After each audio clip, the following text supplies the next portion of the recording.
Here's a riddle for you. You know that Alice trusts Bob, Charlie trusts Bob, Dave trusts Charlie, and Charlie trusts Alice. Is there any person that everyone trusts but doesn't trust anyone in return? Watch out. This relationship triangle is more complicated than a Jane Austen novel. In Find the Town Judge, your task is as follows. Given a 2D array of relationships, A of I, B of I, which denote a relationship where a trust is, determine if a town judge exists. A town judge has two properties. 1. The town judge trusts no one, and 2. Everyone else in the town trusts the judge. Return the town judge if they exist, or -1 if they don't.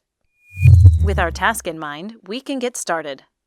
We will first initialize an array of size n+1. This array will index the trust score of each person in our village. It's important that we initialize an array of size n+1 and not size of n, because the count of our villagers start at 1 in this case. These zeros represent the starting trust scores of each villager 1 through n.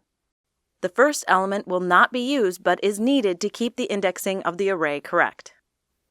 Our next step is to go through each pair in our trust array.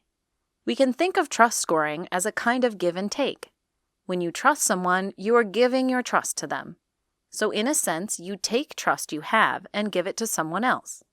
Likewise, when someone trusts you, you are receiving their trust, so your trust score increases. Consider our example with Alice, Bob, Charlie, and Dave.